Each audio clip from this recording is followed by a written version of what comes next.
कृष्ण हरे आज हरे आज हरे आता राम कसं वगैरे काय माहिती आता हे राम ग्रंथावर नाही घेणार हरे आता हे हरे आपले आगे महाराज आहेत ना वहीवर कृष्ण कशावर घेणार आहे कृष्ण कृष्ण नाही हरे नाही आगे हरे हरे राम राम राम हरे हरे हरे कृष्ण कृष्ण कृष्ण हरे हरे हरे राम राम हरे हरे हरे कृष्ण कृष्ण कृष्ण हरे हरे हरे राम राम हरे हरे हरे कृष्ण कृष्ण कृष्ण हरे हरे पुंडलिक वरदा हरे विठ्ठल श्री ज्ञानदेव तुकाराम माऊली ज्ञानेश्वर महाराज की जय गोपाल कृष्ण भगवान की जय पंढरीनाथ भगवान की जय जय श्री गुरुदेव आमचा प्रकृती पलीकडील भाऊ जरी कल्पनेवीन लागशी पाहू तरी मज माझी भूते हे वाहू जे मी सर्व मनवनी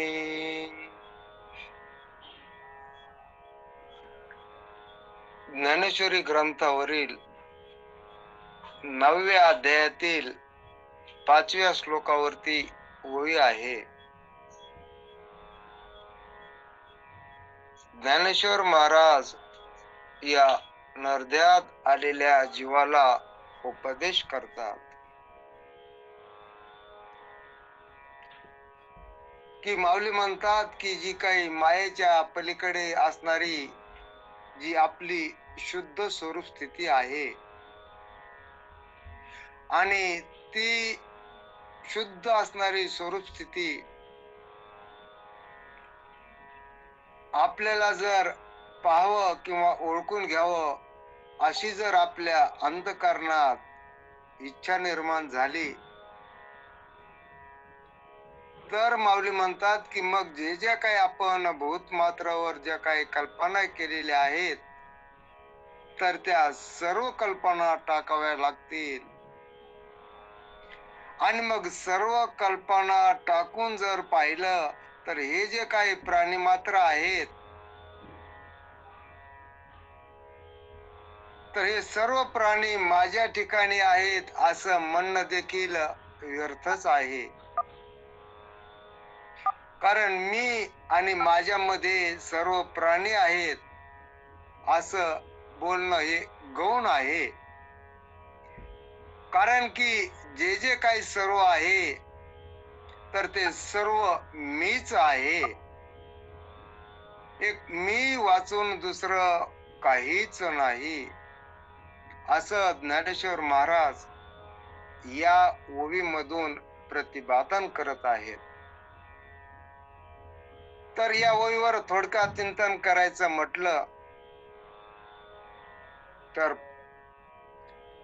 हा जो आपल्याला मनुष्य देह प्राप्त झालेला आहे तर या मनुष्य देहामध्ये भगवंताची ओळख करून घेण्याचा अधिकार प्राप्त झालेला आहे. इथे आपल्या स्वस्वरूपाचं विशेष ज्ञान आपल्याला प्राप्त करून घेता येतं किंवा भगवंताचं जे काही स्वरूप आहे तर त्या भगवंताच्या स्वरूपाची ओळख देखील आपल्याला करून घेता येते. म्हणून नरदेहाला एवढं विशेष असं महत्व दिलेलं आहे.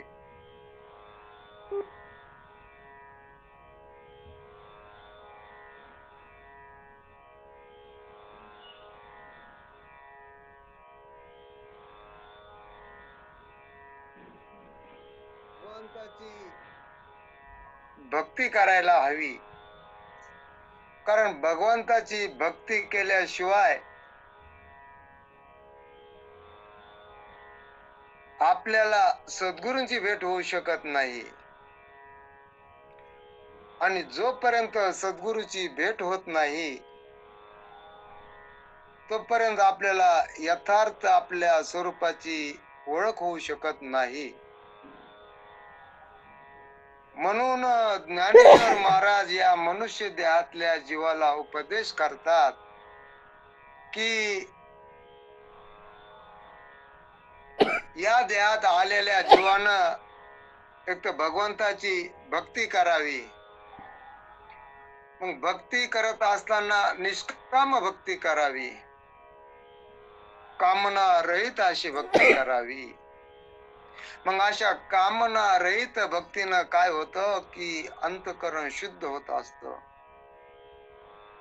मग अंतःकरण शुद्ध झालं की मग जे काही अंतःकरणातले जे काही काम क्रोधाधिक विकार आहेत तर ते विकार घालवण्याचा प्रयत्न करावा लागतो. आणि हे जे काही विकार आहेत अरे हे विकार ज्याची त्यानाच विकार निवृत्त करावे लागतात. मग हे विकार निवृत्त करण्याकरिता भगवंताचं नामस्मरण केलं तरी हरकत नाही, किंवा भगवंताचं नामस्मरण करून भगवंताचं जे काही स्वरूप आहे तर त्या स्वरूपाबद्दल आपण जर सद्गुरूकडे गेलो, गुरु महाराज मला देवाच्या स्वरूपाचं जे काही ज्ञान आहे तर त्या ज्ञानाची महती सांगा, असं जर आपण सद्गुरूकडे जाऊन सांगितलं तर निश्चितच सद्गुरू आपल्याला उपदेश करतात. आणि त्या सद्गुरूच्या उपदेशाने देखील आपलं अंतःकरण शुद्ध होत असतं. मग अशा शुद्ध अंतःकरणामध्येच जीवाला उपदेश होत असतो. म्हणून तर नरदेहात आलेल्या जीवालाच माऊली उपदेश करतात. मग माऊली म्हणतात की आमचा प्रकृती पलीकडील भाव हो. आता आपला असा अनुभव आहे की आपला भाव कशावरती आहे आणि माऊली कशावरती भाव सांगतात हे पहा. हे असं गुह्य ज्ञान आहे आणि या गुह्य ज्ञानाचा उपदेश भगवंतानं अर्जुनाला केलेला आहे. मग भगवंताचा जो लाडका भक्त अर्जुन आहे तर फक्त अर्जुनालाच हा उपदेश केलेला आहे. अहो भगवंतानं त्यांच्या आई वडिलांना सुद्धा हा गुह्य ज्ञानाचा उपदेश केलेला नाही. माता देवकी, पिता वसुदेव, बंधू बळीभद्र, बळीराम यांना देखील भगवंतांना हा गुह्य ज्ञानाचा उपदेश केलेला नाही. तर आपला जो लाडका भक्त आहे अर्जुन, या लाडक्या भक्ताला भगवंतांना हा गुह्यतम गुह्य ज्ञानाचा उपदेश केलेला आहे. मग हाच जो भगवंतानं अर्जुनाला उपदेश केलेला आहे तर तोच उपदेश ज्ञानेश्वर महाराज या नरदेहात आलेल्या सर्व जीवांना करत आहेत. मग एवढं महत्व आहे या ज्ञानाला. मग असं हे गुह्यतम ज्ञान आपल्याला प्राप्त करून घ्यायचं ठरलं तर मग आपल्याला सद्गुरूकडे किंवा संताकडेच जावं लागेल. कारण संताविन प्राप्ती नाही, ऐशे वेद देती ग्वाही. संताशिवाय पर्यायच नाही, म्हणून आपण संतांना शरण जायला पाहिजे. मग माऊली तर म्हणतात की आमचा प्रकृतीच्या पलीकड भाव आहे. आणि आपला भाव म्हटलं मग आपला तर देहाच्या आतमध्येच भाव आहे. सर्व भाव आपण आपला अर्पण केलेला आहे देहावरती. मग आपला देहावर असणारा भाव आपल्याला काढल्याशिवाय पर्याय नाही. मग आपण जे अर्थी देहाला मी म्हणत आहोत, देह माझा म्हणत आहोत आणि देह खराय म्हणत आहोत, तर हा भाव आपल्याला काढून घ्यावा लागेल. कारण जोपर्यंत आपल्याला देहावरचा भाव काढून घेतला जात नाही तोपर्यंत आपल्याला आपल्या स्वरूपाकडे भाव लावता येत नाही. म्हणून आपला भाव कुठे आहे, तर आपल्या या देहावरती भाव आहे. आणि तर ज्ञानेश्वर महाराज तर म्हणतात की आमचा प्रकृती पलीकडील भाव हो. आमचा भाव प्रकृतीवरती नाही, मग प्रकृतीच्या पलीकडे आमचा भाव आहे. म्हणजेच आपल्याला आता प्रकृतीचा बाध केल्याशिवाय आपल्याला आपल्या स्वरूपापर्यंत जाता येत नाही. मग आता प्रकृती म्हटलं की पहा,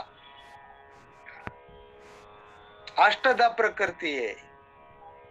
आता अष्टधा प्रकृती म्हटलं तर नेमकं अष्टधा प्रकृतीची व्याख्या अशी माऊलींना आपल्याला सांगितलेली आहे की माऊली म्हणतात की आकाश, वायू, अग्नी, पाणी, पृथ्वी, मन, बुद्धी आणि अहंकार ही अष्टधा प्रकृती आहे. मग आता आपल्याला ही जी प्रकृती प्राप्त झालेली आहे, ही अष्टधा प्रकृती प्राप्त झालेली आहे. आणि मग ज्या अष्टधा प्रकृती पासून आपल्याला शरीर मिळालेला आहे, तर मग आपला भाव या प्रकृतीवरच आहे. म्हणून इथं माऊली म्हणतात की ही जी प्रकृती आहे, पहा आता आकाश, हे जे काही 5 तत्व आहेत, आकाश आहे, वायू आहे, अग्नी आहे, पाणी आहे आणि पृथ्वी आहे. मग हे जे 5 तत्व आहेत आणि हे 5 तत्वापासून हे मूळ शरीर तयार झालेलं आहे. हा सूक्ष्म देह, हा स्थूल देह, या 5 तत्वापासून हा स्थूल देह तयार झालेला आहे. तर मग या ज्या 5 तत्वांना समजा कळत नाही, आकाशालाही कळत नाही, वाऱ्यालाही कळत नाही, अग्नीलाही कळत नाही, पाण्याला देखील कळत नाही आणि पृथ्वीला देखील कळत नाही. मग या ज्या 5 तत्वाला कळत नाही आणि या 5 तत्वापासून तयार झालेला शरीराला देखील कळत नाही. मग या प्रकृतीपासून जे शरीर तयार झालं, या शरीरालाही कळत नाही. आणि जे काही शरीरामध्ये मन आहे, बुद्धी आहे आणि अहंकार आहे, ही जी अशी अष्टधा प्रकृती आहे. मग आता 5 तत्व जर आपण घेतले तर 5 तत्वाची स्थूल प्रकृती आहे. प्रकृतीत पुन्हा मुख्य 2 भाग घेतलेले आहेत, एक स्थूल प्रकृती आणि एक सूक्ष्म प्रकृती. मग आता हे जे 5 प्रकार आहेत, तर हे 5 प्रकार स्थूल प्रकृतीमध्ये आहेत. आणि सूक्ष्म प्रकृती म्हटलं की पहा, मन, बुद्धी आणि अहंकार. मग जी स्थूल प्रकृती आहे, तर ही स्थूल प्रकृती सूक्ष्म प्रकृतीवर अवलंबून आहे. आता जी काय स्थूल प्रकृती आहे, तर स्थूल प्रकृतीकडून कार्य घडण्याकरिता स्वतंत्र स्थूल प्रकृती कार्य करू शकत नाही.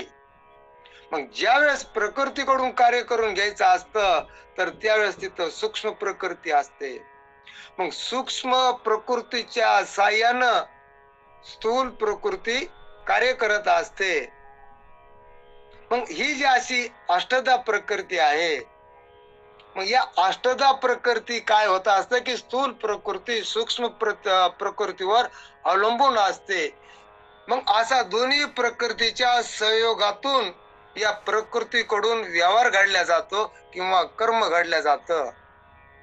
म्हणून कर्म हे प्रकृतीकडून घडलं जातं. मग हे कर्म करत असताना जीवाला वाटतं की हे कर्म मीच केलेलं आहे. मग हे प्रकृतीचं कर्म प्रकृतीवरती टाकायचं आणि जीवानं काय करायला पाहिजे की आपल्याला जो काय भ्रम झालेला आहे, जीवाला वाटते की माझ्याकडूनच कर्म घडत आहे, पण जीवाच्या ठिकाणी कर्म नाहीच. म्हणून तर महाराज एका ठिकाणी म्हणतात की प्रकृती करी कर्मे आणि मी केली म्हणी भ्रमे. हे सर्व कर्म प्रकृतीकडून घडत असताना जीव काय म्हणतो की हे कर्म मीच केलेलं आहे. हीच जीवाला झालेली भ्रांती आहे. म्हणून या भ्रांतीमुळेच जीवाचा सर्व भाव प्रकृतीवरती आहे.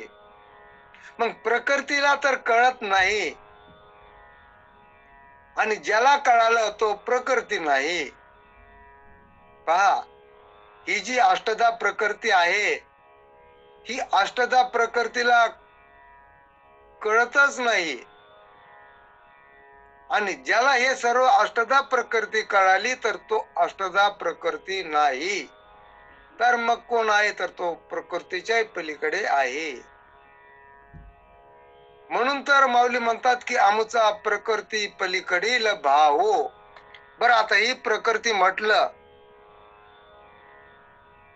तर प्रकृती ही मुळातच पहा त्रिगुणात्मक आहे.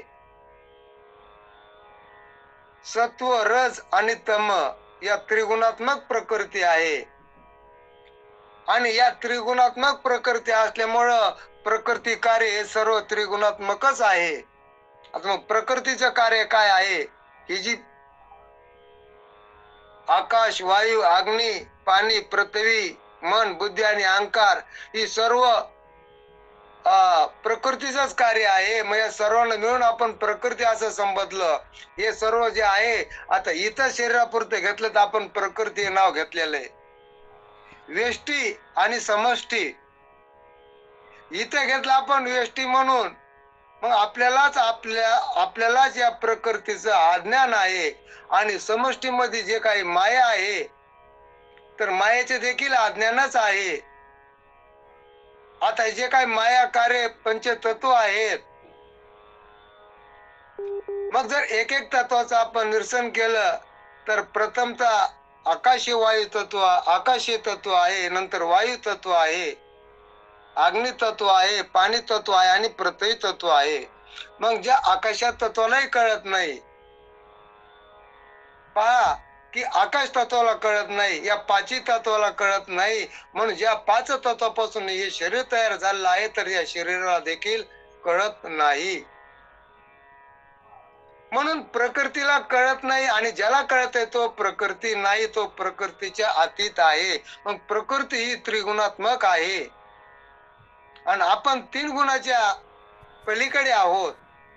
म्हणून तर ज्ञानेश्वर महाराज एका ठिकाणी म्हणतात की हा गुण त्रय रहितो व्यक्तीशी अतीतो अनादि अविकृतो सर्व रूप.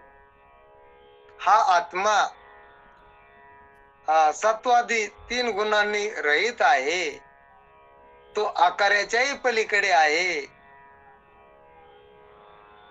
आणि त्याच्या ठिकाणी कुठल्याच प्रकारचा विकार नाही, निर्विकार आहे आणि तो सर्व व्यापक असा आहे. असं जीवाचं खरं लक्ष स्वरूप असताना जीव काय म्हणतो की प्रकृतीवर तादात्म्य ठेवून मीच देह आहे, मीच येणारा जाणारा आहे, मीच करता भोगता आहे, मी पापी आहे, मी पुण्यवान आहे. कशामुळे म्हणतो की जीवाला आपलं खरं स्वरूप न ओळखण्यामध्ये झालेली भ्रांती आहे. आणि जोपर्यंत जीवाला झालेली भ्रांती म्हणून कळत नाही तोपर्यंत ती भ्रांती निवारण करण्याचा जीव प्रयत्न देखील करू शकत नाही. म्हणूनच ज्ञानेश्वर महाराज म्हणतात की बाबा आमचा भाव जो आहे तर तो प्रकृतीच्या पलीकडे आहे, पण तुमचा भाव कसा आहे? मग आपला जो भाव आहे तर तो तर प्रकृतीवरतीच आहे. म्हणून आपला प्रकृतीवरचा भाव काढला पाहिजे. हे पहा की हे जे जन्मणार हे शरीर आहे, या शरीराला षड विकार आहेत आणि आपण म्हणतो की या जे काही शरीराचे धर्म जीवानं स्वतःवर आरोपित करून घेतले. मग जीवानं काय करायला पाहिजे की स्वतः आरोपित करून घेतलेले धर्म हे ज्याची त्याच टाकायला पाहिजे. आणि आपण कोण आहोत याची जर आपण ओळख करून घेतली, म्हणून तर माऊली म्हणतात की आहे मी कोण करावा विचार, म्हणे ज्ञानेश्वर निवृत्तीचा. मी कोण आहे हे जोपर्यंत जीवाला ओळखू येत नाही तोपर्यंत जीवानं प्रकृतीवर जो काय भाव ठेवलेला आहे तर तो भाव मात्र निवृत्त होऊ शकत नाही. मग आता प्रकृती आपल्याला मिळालेली आहे, आपला भाव प्रकृतीवर आहे, पण आपण प्रकृतीच्या पलीकडे कसे आहोत पहा. आमचा प्रकृती पलीकडील भाव जरी कल्पनेवीन लागसी पाहो. आता जीवानं काय काय कल्पना केल्या की मीच देह आहे, देह संबंधी पसारा माझा आहे, जग खरं आहे, देव माझ्याहून कुठेतरी वेगळा आहे,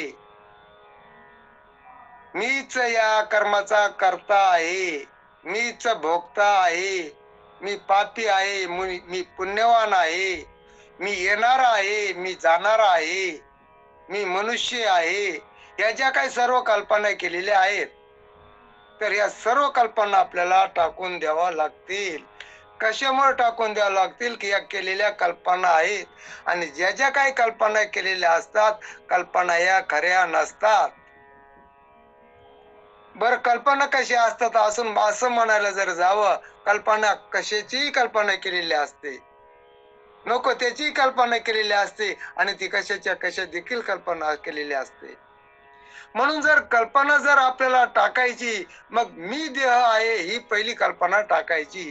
कारण मी देह आहे ही का टाकायची की देह आपलं स्वरूप नाही.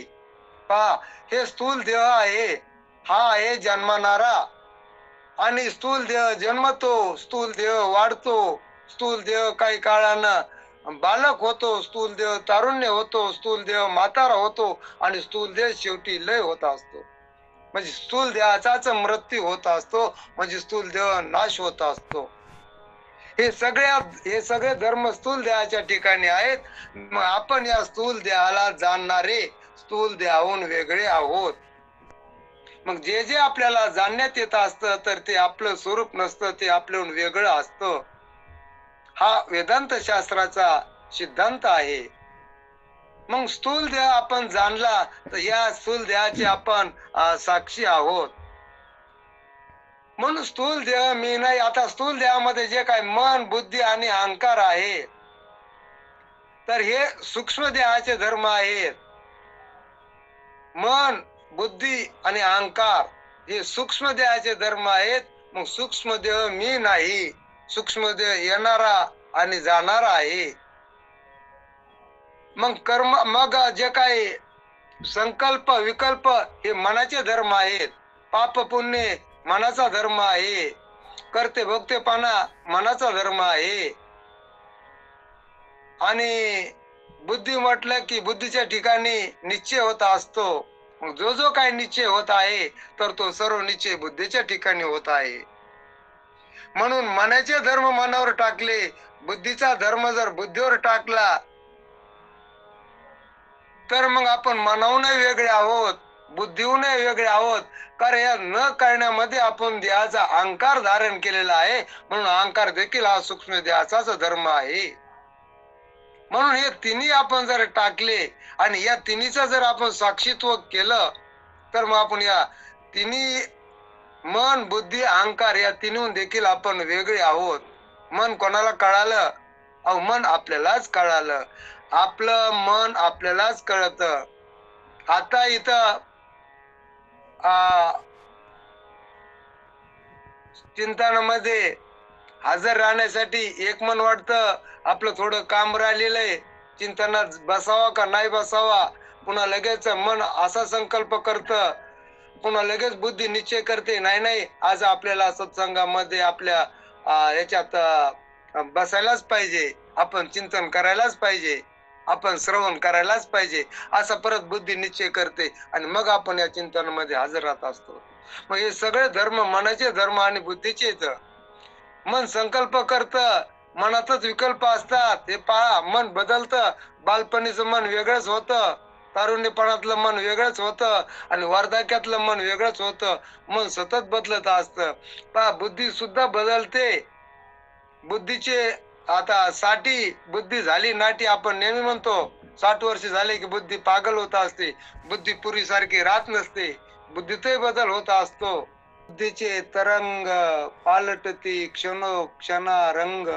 म्हणजे बुद्धी ही बालपणातली बुद्धी वेगळी होती, तारुण्यपणातली बुद्धी वेगळी होती आणि वार्धक्य अवस्थेमध्ये देखील बुद्धी वेगळीच होती.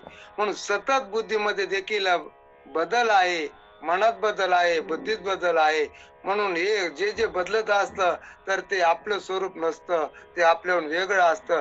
आणि म्हणूनच अज्ञानामध्ये देहाचा आपण धरलेला जो अहंकार आहे, तो जोपर्यंत मी कोण आहे तोपर्यंत मात्र अहंकार हा निवृत्त होत नाही.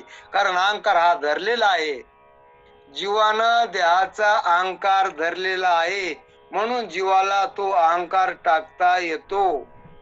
बरं, नुसतं अहंकार धरला म्हणून काय झालं असं जर आपण प्रश्न केला, मग सर्व अहंकारामुळेच जीव दशाला तो प्राप्त झालेला आहे. मग अहंकार आला म्हणूनच तो बद्ध झाला. आणि जर अहंकार निवृत्त केला तर तो बद्ध राहत नाही, जीव देखील राहत नाही. तर जीवच हा ब्रह्मस्वरूपाशी ऐक्य पावत असतो. म्हणून अहंकार गेला आणि तुका म्हणे देव झाला. म्हणून हा अहंकार सुद्धा आपला जायला पाहिजे.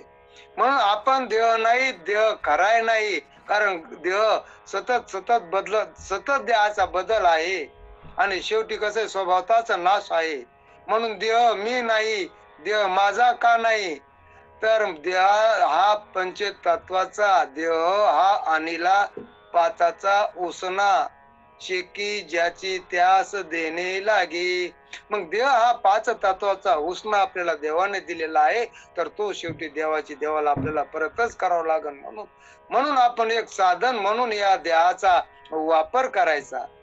देवाने आपल्याला दिला कशा करता, तर देव प्राप्तीसाठी दिलेला आहे. म्हणून आपण देवाची प्राप्ती करावा. आणि देवाने जो आपल्याला देह दिलाय तो देवाला आपण समर्पित करावा. म्हणून आता ज्ञानेश्वर महाराज आपल्याला या ओळीमधून सांगतात की ज्या काही आपण कल्पना केलेल्या आहेत, आपण देहाची कल्पना केली, जीवाची कल्पना केली, जगाची कल्पना केली, देव आपल्याहून वेगळा कुठेतरी आहे ही देखील कल्पनाच केलेली आहे. मग या जर सगळ्या कल्पना टाकायच्या ठरल्या, मग या कल्पना टाकल्याशिवाय आपल्याला आपली खरी स्वरूप स्थिती कळत नाही. म्हणून देवावरची कल्पना टाकली, जीव झाला. जीव असलेलं स्वरूप नाहीये, जीव झालेलं स्वरूप आहे. कल्पना अविद्यातेने झाला जीव, जो झालेला असतो कल्पनेनं, तर त्या कल्पना टाकल्या तर त्याची जीवदशा सुद्धा जात असते. म्हणून जीवानं धारण केलेल्या ज्या ज्या कल्पना आहेत त्या फक्त कल्पना टाकायच्या. म्हणून आता जगाची कल्पना केली तर जग आहे का, तर जग नाही. जग कसं नाही पहा, फक्त जग आपल्याला या जागृत अवस्थेत इंद्रिय वृत्ती घेऊनच जगाची प्रतीती येते. मग आपल्या इंद्रियामार्फत अंतःकरण वृत्ती जर बाहेर आली तरच जगाची प्रतीती आपल्याला येते. आणि जर आपली अंतःकरण वृत्ती इंद्रियाद्वारे जर बहिर्मुख झालीच नाही तर जगाची प्रतीती येत नाही. म्हणून ज्यावेळेस अंतःकरण वृत्ती इंद्रियाद्वारे बाहेर येईल तर त्याच वेळी आपल्याला जगाची प्रतीती येत असते. म्हणून जर आपण एक तर आपली अंतःकरण वृत्तीच अंतर्मुख केली, ती बाहेरच जर येऊ नाही दिली, तर मग आपल्याला जगच राहत नाही. मग जग कसं राहत नाही, तर माऊली एका ठिकाणी म्हणतात, माझ्या विस्तारलेपणाचे नावे हे जगाची नोहे अवघे, जैसे दूध मुराले स्वभावे तेची दही. का बीजच झाले तरू अथवा भंगाराचे अलंकारू, तैसा मजेकाचा विस्तारू आणि ते हे जग. मग आता जग राहत नाही तर जग म्हटलं तर जग फक्त आपल्याला वृत्तीनं प्रतीती मात्र आहे. हे जग आपण जर रात्री झोपी गेलो तर स्वप्न अवस्थेत हे जग राहत नाही. आणि जर जग हे खरंच असतं तर आपणही स्वप्न जागृत अवस्थेत आहोत, आपण स्वप्न अवस्थेत आहोत. मग हेच जग आपल्याला स्वप्न अवस्थेत राहायला पाहिजे. पण हे जग स्वप्न अवस्थेत राहत नाही. बरं, जागृतीतलं जग आणि स्वप्नातलं जग दोन्ही जग सुसुप्ती अवस्थेत राहत नाहीत. म्हणून जग खरं नाही. मग जग जगच नाही तर जगाची एक केलेली आपण कल्पनाच आहे. मग जगाची कल्पना कशावरती केली? मग ही जगाची कल्पना आपण भगवंतावरच केलेली आहे. जसं की पहा, एक सोनं आहे आणि सोन्याचे अनेक अलंकार केले. मग जरी अनेक अलंकार सोन्याचे केले तरी ते अलंकार जरी आपण हातामध्ये घेतले तर ते हातामध्ये आपल्याला सोनच येत असतं. मग नाना प्रकारचे अलंकार केले तरी अलंकार ही त्या सोन्यावर केलेली जशी कल्पना आहे, वास्तव ते सोनच आहे. फक्त सोन्यावर केलेली ती अलंकाराची कल्पना आहे. मग जर ती कल्पना टाकली तर मूळ स्वरूप ते सोनच आहे. तशी ही जगाची जर कल्पना टाकली तर जग हे आपल्याला जग रूपानं कळालं. कसं कळालं तर ते भ्रांतीत कळलेलं आहे. मग जग जर खरं वाटत नाही तर मग जगाची कल्पना ही भगवंताच्या स्वरूपावरच जगाची केलेली एक कल्पना आहे.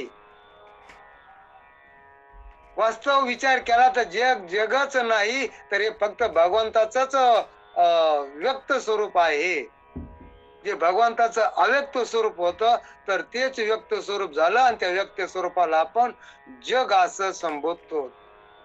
म्हणून जगच नाही तर जग नाही, मग आहे तो एक परमात्म्याचा एक विस्तारच आहे. मग आता या जगात जे काय प्राणी मात्र आहेत, भूत मात्र, प्राणी मात्र ज्याला आपण म्हणतो ते आहेत. मग ते कोण आहेत? मग त्या प्राणी मात्र माझ्या ठिकाणी असं जर म्हणायला जावा तर मग इथं माऊली म्हणतात की तरी मजमाजी भूते हे वाहू. मग आता सर्व काही एका भगवंताचाच जर विस्तार आहे तर मग प्राणी मात्र कुठं राहतात? प्राणी मात्र आपल्याला फक्त प्रतीती मात्र आहेत. बरं, प्राणी मात्र जे आपल्याला वाटतात की हे जग आहे, हे प्राणी आहेत. मग हे प्राणी मात्र ज्या भास आल्या तर प्राणी मात्राची देखील एक केलेली कल्पनाच आहे. म्हणून या सगळ्या कल्पना आहेत ह्या भगवंताच्या स्वरूपावरच केलेल्या कल्पना आहेत. म्हणून तर एका ठिकाणी महाराज म्हणतात की ज्याच्या अज्ञाने भाषे जगत जसा दोरीवरी सर्प दिसत परी दोई ठाईना सर्प जगत ते स्वतंत्र आणि स्वयं ब्रह्म मीची असे. महाराज म्हणतात की ही जगाची एक केलेली कल्पना आहे तर जगच नाही तर आपल्या अज्ञानात जगाची प्रतीती आपल्याला येत आहे. म्हणून ज्याच्या अज्ञानानं जे भासलं त्याच्या ज्ञानानं ते निवृत्त होत असतं. मग भगवंताच्या अज्ञानात आपल्याला जग भासलेलं आहे. मग जर आपल्याला भगवंताचं जर यथार्थ स्वरूप कळालं तर मग जगच राहत नाही. तर मग जगच नाही तर मग आहे कोणतं? ते परमात्म्याचाच एक विस्तार आहे. म्हणून एक दृष्टांत दिलेला आहे. सिद्धांत आणि दृष्टांत एकामध्ये दिलेले आहेत. पूर्वार्धात सिद्धांत दिला आणि उत्तरार्धात दृष्टांत दिलेला आहे. मग जोपर्यंत आपल्याला भगवंताचं यथार्थ स्वरूप कळत नाही तोपर्यंत जगाची प्रतीती असते, येत असते. आणि भगवंताचं यथार्थ जर स्वरूप कळालं तर मग जगच राहत नाही तर जगत परमात्मा रूप आहे अशी आपली समजूत होत असते. मग जसं की पहा, एखादा मंद अंधकार असतो, सांज वेळ असते. सांज वेळ म्हटलं तर पहा, दिवस माळवता गडद अंधारही नसतो आणि गडद प्रकाश सुद्धा नसतो. या दोन्ही अवस्थेतला मधला मंदाकार भाग असतो, वेळ असतो. पुरेपूर प्रकाश नाही आणि पुरेपूर अंधार देखील नाही. अशा अवस्थेमध्ये एखादी जर दोरी पडली तर त्या दोरीवर आपल्याला सर्पाचा भ्रम होत असतो. मग सर्पाचा भ्रम त्या दोरीवरती झाला मंद अंधकारामुळे. मग त्या दोरीचं जर यथार्थ स्वरूप आपल्याला जोपर्यंत कळत नाही तोपर्यंत त्या दोरीवर आपल्याला सर्पाचा भ्रम होत असतो. मग दोरीचं अज्ञान झालं त्याच वेळी त्या दोरीवरती सर्पाची भ्रांती झालेली असते. मग जोपर्यंत दोरी रूपाने कळत नाही तोपर्यंत तो सर्प आपल्याला प्रतीला म्हणजे भ्रांतीला आलेला असतो. आणि जर आपण त्या ठिकाणी जर आपण ज्ञानानं किंवा ज्ञान प्रकाशानं किंवा एखादी बॅटरी घेऊन, आता दृष्टांत सांगायचं म्हटलं तर जिथं अंधार होता तिथं जर बॅटरीचा प्रकाश केला आणि त्या दोरीवर जर आपण प्रकाश केला आणि त्या दोरीचं जर यथार्थ स्वरूप आपल्याला दोरी रूपाने दोरी कळाली तर मग त्या ठिकाणी सर्प नाहीच असा आपला निश्चय होत असतो. म्हणून भगवंताचं यथार्थ ज्ञान झालं की जगच राहत नाही. जसं दोरीचं यथार्थ ज्ञान जर झालं तर मग दोरीवर सर्पाची भ्रांती नवनवे सर्प झालाच नाही असा आपल्याला अनुभव येत असतो. म्हणून हे जो काय मंद अंधकार आहे, मग मंद अंधकार जाण्यासाठी आपल्याला तिथं मंद अंधकार जाण्यासाठी उजेडाची गरज आहे. तसं भगवंताच्या स्वरूपाचं अज्ञान जाण्यासाठी आपल्याला ज्ञानाचीच गरज आहे. कारण अज्ञानाच्या विरोधी ज्ञान आहे. म्हणून ज्ञानाशिवाय अंधार निवृत्त होऊ शकत नाही, म्हणजे अज्ञान निवृत्त होऊ शकत नाही. म्हणून आपल्याला अज्ञान निवृत्त करण्याकरिता ज्ञानाचीच गरज आहे. म्हणून आपल्याला आपल्या स्वरूपाचं किंवा भगवंताच्या स्वरूपाचं यथार्थ ज्ञान जर आपल्याला करून घ्यायचं असेल तर आपल्याला ज्ञानाचीच गरज आहे. महाराज नेहमी म्हणायचे, एका जुनी पुराणी खूप वर्षाची गुहा होती आणि त्या गुहेमध्ये खूप अनादी कालापासूनचा अंधार होता आणि तो अंधार काढण्याकरिता काही लोक गेले, पण ते काय घेऊन गेले, काही खोरं टोपलं घेऊन गेले. त्या गुहेत गेले आणि त्या खोऱ्यानं आणि त्या टोपल्यानं तो अंधार भरून बाहेर टाकू लागले. आता तो अंधार कधीवर नष्ट होणार आहे तिथला? नाही होऊ शकत. एक माणूस गेला, म्हणला तिथं गुहेमध्ये अंधार आहे, तो अंधार मी बाहेर काढतो. मग त्याला काठी घेऊन गेला त्या गुहेमध्ये आणि त्या अंधाराला मारू लागला. असं केल्याने कुठं अंधार निवृत्त होईल का? तिसरा माणूस गेला, म्हणला तुम्हा दोघाला अंधार काढता नाही आला, थांबा, म्हणला मी अंधार काढतो. मी काय करतो म्हणला, तिथं जाऊन नामस्मरण करतो. नुसतं नामस्मरण केलं तरी तो अंधार गेला नाही. मग ते अंधार जाण्यासाठी तिथं प्रकाशाचीच गरज आहे.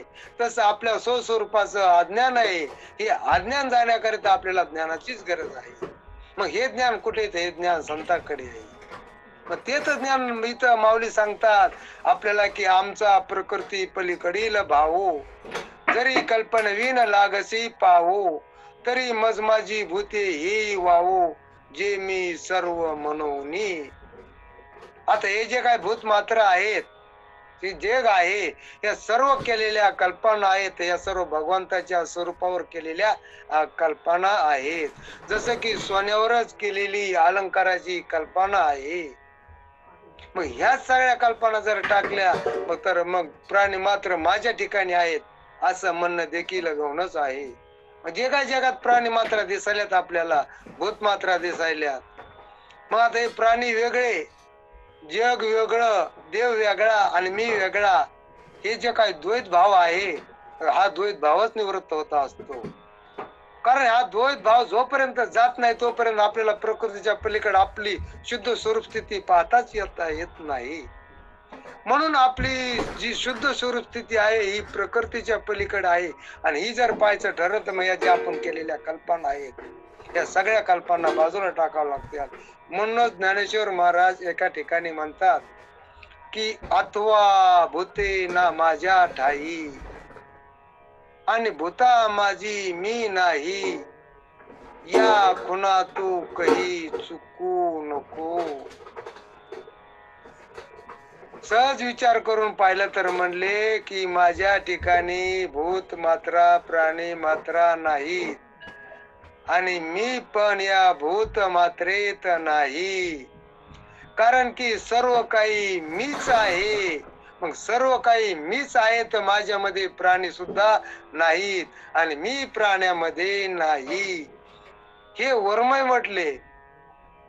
मग हे वर्म जर आपल्या लक्षात जोपर्यंत येत नाही तोपर्यंत आपल्याला आपली शुद्ध स्वरूप स्थिती पाहता येत नाही. म्हणूनच आपल्याला माऊली म्हणतात की तरी मज माझी भूते हे वावो जे मी सर्व मनोनी.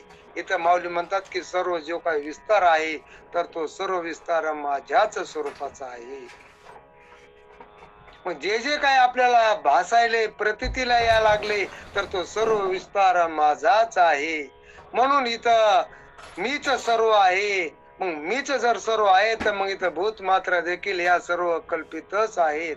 नवे नवे जर जगाच कल्पित ठरलं तर जगातले जे काही पूर्ण भूत मात्र आहे ते सर्व कल्पितच आहे. विशेष या जगाचं जे काही उपादान कारण आहे, मग या जगाचा उपादान कारण जी माया आहे तर ती मायाच कल्पित आहे. मग मायेची सुद्धा एक केलेली कल्पनाच आहे. आणि जे माया कार्य आहे हे ज्याला आपण जग असं म्हणतो हे देखील कल्पितच आहे. म्हणून कल्पित हे प्रतीती मात्र असतं, नवे नवे ते नसतच. म्हणून माया सुद्धा कल्पित आहे. म्हणून माया कल्पित माया कार्य देखील कल्पितच आहे. म्हणून माया कार्य जे जे काही जग ब्रह्मांड आपल्याला दिसायले, अनुभूतीला प्रतीतीला या लागले तर ते सर्व कल्पित आहे. म्हणून कल्पित जे असतं तर ते अधिष्ठानावर भासलेलं असतं. म्हणून ते अधिष्ठानाहून वेगळं नसतंच. मग ते अधिष्ठान स्वरूपच असतं. म्हणून हे जग आहे तर हे सर्व परमात्माच आहे. जग हे परमात्म्यावर भासमान आहे, कल्पित आहे. म्हणून ते परमात्म्याहून वेगळं नाहीच. महाराज नेहमी म्हणायचे, हे पहा या सर्व ब्रह्मांडाला अधिष्ठान एक ब्रह्मच आहे आणि एकच ब्रह्मच आहे. ब्रह्माशिवाय इतरत्र दुसरं काही नाही. पण काय म्हणले महाराज की या ब्रह्म तत्वातून अधिष्ठान ब्रह्मावर त्या ब्रह्माच्या एका अंशावर माया निर्माण झाली. ती ब्रह्माने केली नाही पण ब्रह्माशिवाय झाली नाही. पहा की एखाद्या डबक्यामध्ये पाणी साचलेलं असतं आणि त्या पाण्यावरती शेवाळ आलेलं असतं, ज्याला आपण बाबर असं म्हणतो, बाबर. मग ते शेवाळ त्या पाण्याने केलं नाही पण ते पाण्याशिवाय शेवाळ तयार झालं नाही. मग तसं ब्रह्म स्वरूपावर माया निर्माण झाली पण ती ब्रह्माने केली नाही, पण त्या ब्रह्म स्वरूपाशिवाय माया तयार झाली नाही. आणि या मायेतून मग काय झालं की आकाशाची निर्मिती झाली, वायूची निर्मिती झाली. मग मायेचा परिणाम आकाश, आकाशाचा परिणाम वायू, वायूचा परिणाम अग्नी, अग्नीचा परिणाम पाणी आणि पाण्याचा परिणाम पृथ्वी. बोलायचंय महाराजांना काही? चुकून चालू झाला असेल त्यांचा, चुकून. हा बर, ठीक आहे. मग हे पहा, मग मायेपासून आकाशाची निर्मिती झाली, आकाशापासून वायूची निर्मिती झाली, वायूपासून अग्नीची निर्मिती झाली, अग्नीपासून पाण्याची निर्मिती झाली, पाण्यापासून पृथ्वीची निर्मिती झाली. आणि या 5 तत्वापासून सर्व सृष्टीचीच निर्मिती झालेली. आपल्या देहाची निर्मिती या 5 तत्वापासून झालेली. मग आता हा परिणाम झाला. आता जर याचा लय करायचा ठरलं तर या शरीराचा लय कशात होतो? सर्व ब्रह्मांडाचा लय पृथ्वीत होतो आणि पृथ्वीचा लय पाण्यामध्ये होतो, पाण्याचा लय अग्नीमध्ये होतो अग्नीचा लय वायूमध्ये होतो, वायूचा लय आकाशामध्ये होतो, आकाशाचा लय मायेमध्ये होतो आणि मायाचा लय ब्रह्माच्या ठिकाणी होतो. मग ज्या ब्रह्मस्थितीतून सर्व निर्माण झालं आणि शेवटी त्या ब्रह्मस्थितीतच त्या सर्वांचा लय झालेला असतो. म्हणून त्या ब्रह्मन दुसरं वेगळं इथे काहीच नाही. म्हणून आहे ते एक ब्रह्मच आहे. म्हणून तर महाराज म्हणले मग ब्रह्मच आहे. मग एकम अद्वितीयम ब्रह्म पाही, अनेक दुसरे काही नाही. मग आपल्या दृष्टीला एक ब्रह्मच दिसायला पाहिजे. मग प्राणी मात्रा, भूत मात्रा हे अनेक जे काही शरीर आहेत, पशु पक्षी जे काही 84 लक्ष येऊन आहेत, त्या सर्व परमात्मा स्वरूपच आहेत. परमात्म्याहून भिन्न काहीच नाही. कारण परमात्म्याच्याच स्वरूपातून सर्वांची उत्पत्ती झाली आणि सर्वांचा शेवट परमात्म्यातच झाला. म्हणून जे जिथून आलं ते तिथंच शेवटी जात असतं. त्याच्याची ते एक रूपच असतं. नवे नवे तेच या आता ब्रह्मच या व्यक्त रूपानं आपल्याला अनुभवायला आलेलं असतं. पण आपल्याला अनुभव असा येतो की ब्रह्माचा अनुभव नसून आपल्याला जगाचा अनुभव येत असतो. हीच खंत आहे आपल्याला. आपल्याला अनुभव ब्रह्माचा यायला पाहिजे, पण आपल्याला अनुभव या जगाचा आलेला आहे, कल्पित जगाचा. म्हणून कल्पिताचा बाध होत असतो. बरं, आता हे झाला कल्पिताचा बाध. मग आता जीव आणि शिव हे सुद्धा दोन दोन राहत नाहीत. जीवात आणि शिवात फक्त उपाधिकृत भेद आहे. फक्त उपाधीतला भेद आहे. जीवाची उपाधी अविद्या आणि शिवाची अविद्या उपाधी माया. माया बी कल्पित आहे आणि अविद्या देखील कल्पितच आहे. मग कल्पित असल्यामुळे दोन्ही उपाध्याचा जर बाध केला तर स्वरूपानं आपण एकच आहोत. म्हणून असा जर आपण केला, विचार केला, तर मग जे जे सर्व काही आहे ते सर्व मग माझाच विस्तार आहे. मग जीवाचं लक्ष स्वरूप आहे कुटस्थ चैतन्य आणि ईश्वराचं लक्ष स्वरूप आहे ब्रह्म. मग कुटस्थ चैतन्य आणि ब्रह्म दोन्ही एकच आहेत. म्हणून अधिष्ठान स्वरूप जीवाचं लक्ष स्वरूप काय आहे तर जीव हा ब्रह्मच आहे. ब्रह्मन तो वेगळा नाहीच. मग जो जो काय हा विस्तार आपल्याला अनुभवायला येत आहे तर तो सर्व आपल्याच स्वरूपाचा विस्तार आहे. म्हणून ते नाथ महाराज एका ठिकाणी म्हणतात की जे जे दृष्टी दिशे ते ते हरी रूप, पूजा ध्यान जप त्याशी नाही. मग जे जे आपल्या दृष्टीला यायले तर ते सर्व हरीच स्वरूप आहे, आत्मस्वरूपच आहे किंवा चैतन्यच आहे. जे जे आपल्याला अनुभूतीला यायले तर ते चैतन्य शिवाय इतरत्र दुसरं काहीच नाही. म्हणून एक चैतन्याचाच सर्व विस्तार आहे. एका जनार्दनी एकपणे उभा, चैतन्याची शोभा शोभतशे. मग एकनाथ महाराज सुद्धा म्हणतात की जी शोभा आहे तर ही सगळी ब्रह्मांडाची शोभा नसून सर्व एका चैतन्याचीच शोभा आहे. मग एका चैतन्याशिवाय दुसरं काहीच नाही. चैतन्य म्हणजे आपलं स्वरूप आहे, जीवाचं लक्ष स्वरूप आहे. त्यालाच ब्रह्म असं म्हटलेलं आहे. मग ते ब्रह्माचं चैतन्य आहे. मग चैतन्याचे तसे 4 प्रकार सांगितलेले आहेत. वास्तविक चैतन्य एकच आहे. जे मूळ चैतन्य आहे ते ब्रह्म चैतन्य आहे आणि ते ब्रह्म चैतन्यच माया उपाधीत प्रतिबिंबित झालं की त्या चैतन्याला ईश्वर चैतन्य नाव आलं. आणि तेच चैतन्य बुद्धीला अधिष्ठान झालं. ब्रह्म चैतन्यच बुद्धीला अधिष्ठान झालं तितका भाग, तर त्या चैतन्याला कुटस्थ चैतन्य नाव आलं. आणि त्या कुटस्थ चैतन्याचा अविद्यामध्ये म्हणजे या उपाधीत जो काही प्रतिबिंब पडलेला आहे बुद्धीमध्ये, तर त्या प्रतिबिंबाला जीव चैतन्य असं म्हटलेलं आहे. जरी 4 चैतन्य आपण संबोधल्या गेले तरी वास्तविक एकच चैतन्य आहे आणि ते आहे ब्रह्म चैतन्य, अधिष्ठान चैतन्य. आणि ते जीवाचं लक्ष स्वरूप आहे. म्हणून जीवानं त्या स्वरूपावरती राहिला जीव तर मग माऊली तर म्हणतात की आमचा प्रकृती पलीकडील भाऊ, जरी कल्पने विन लागसी पाहो, तरी मजमाजी भूते हे वाहो, जे मी सर्व म्हणूनी. मग जर आपण असं आपल्या प्रकृतीवरचा जर आपण भाव काढला आणि आपण जर या मायेच्या पलीकडे आपली शुद्ध स्वरूप स्थिती आहे असा जर आपण भाव ठेवला तर मग आपल्याला निश्चितच या बाकीच्या कल्पना टाकल्या तर आपल्याला आपल्या शुद्ध स्वरूप स्थितीची मात्र अनुभूती आल्याशिवाय राहणार नाही. पंचीकरणामध्ये एक दोहा आलेला आहे,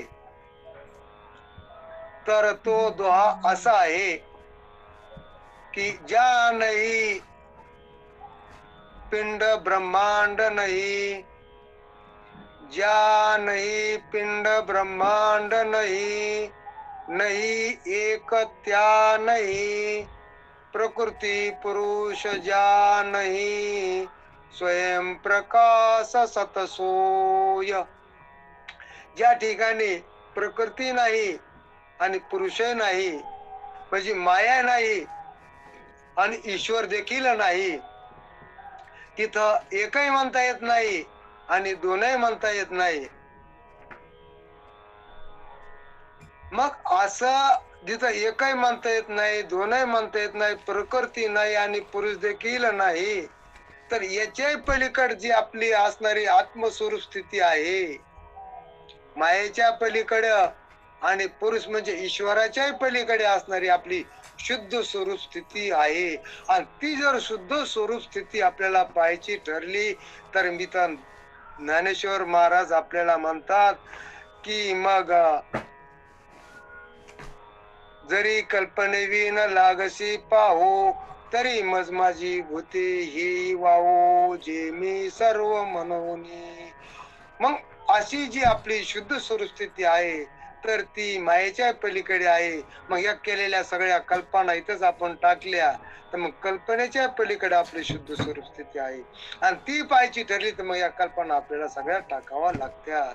मग जोपर्यंत आपण या केलेल्या कल्पना टाकीत नाहीत तोपर्यंत मात्र आपल्याला आपल्या शुद्ध स्वरूप स्थितीपर्यंत जाता येणार नाही आणि तशी आपल्याला अनुभूती देखील घेता येणार नाही. म्हणून आपल्या दृष्टीला सगळी आपली दृष्टीच ब्रह्माकार झाली पाहिजे, आपल्या दृष्टीला ब्रह्मच दिसायला पाहिजे. मग जे जे दृष्टी दिशेते ते सर्व हरीच रूप आपल्याला दिसायला पाहिजे. अशी अनुभूती घेण्यासाठी आपल्याला संत संगतीत जावं लागतं. म्हणून संतांच्या संगतीत गेल्यानंतर आपल्याला जो काही हे अदृश्य आहे, अदृश्य परमात्मा आहे, तर त्या अदृश्य परमात्म्याचं आपल्याला संत काय करत असतात की दर्शन घडवून देत असतात. म्हणून आपल्याला संत ज्ञानेश्वर महाराजांच्या आपण आज संगतीत आलेलो आहोत, त्यांच्या ओळीवर चिंतन करण्याचा आपण प्रयत्न केलेला आहे. म्हणून असं संतांच्या संगतीत जोपर्यंत आपण येऊ शकत नाही तोपर्यंत जो अदृश्य परमात्मा आहे, कारण तो दृश्य नाही, मग तो कुठे जाणण्याचा विषयच होऊ शकत नाही. पहा, आत्मा हा जाणण्याचा विषय नाही, आत्मा हा विषय होऊन कळत नाही, तर कळणे हेच त्या आत्म्याचं स्वरूप आहे. सत्य ज्ञान अनंत हे आत्मस्वरूपाचं लक्षण आहे आणि तेच भगवंताचं लक्षण आहे. म्हणून आपलं स्वरूप आणि भगवंताचं स्वरूप दोन नसून एकच आहोत. स्वरूपानं आपण एकच आहोत, लक्षणानं आपण एकच आहोत, नवे नवे एकच आहोत. फक्त उपाधिकृत आपल्याला भेद वाटत आहे, तर तो उपाधिकृत भेद हा कल्पित आहे, वास्तव आपला अभेदच आहे. मग जो जो विस्तार आहे तर तो माझ्याशिवाय काहीच नाही. म्हणून माऊली म्हणतात की आमचा प्रकृती पलीकडील भाऊ, जरी कल्पनेवीन लागशी पाहू, तरी मज माझी भूती ही वाहू, जे मी सर्व मनवूनी. म्हणून झालेली सेवा सद्गुरु बाबा महाराज किर्लेकर यांच्या चरणी अर्पण करून मी इथंच सेवेला पूर्ण विराम देत आहे.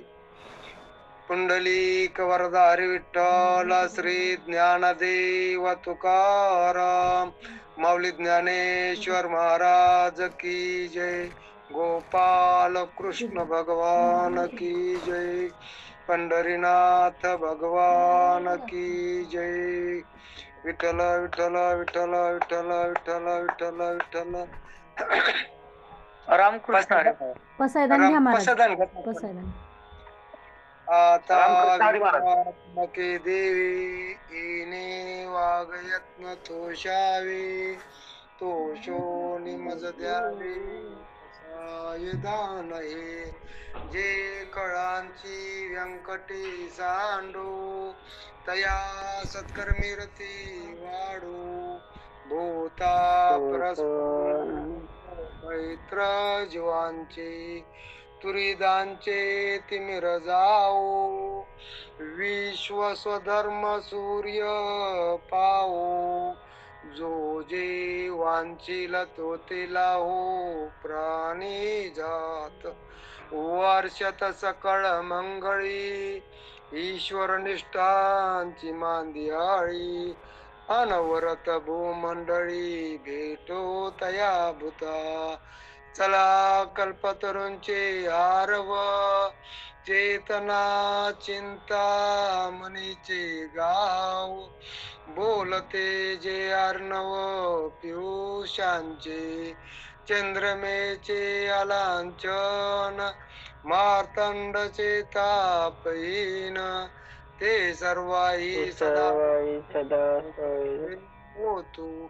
किंबहुना सर्व सुखी पूर्ण होऊन तिन्ही लोकी.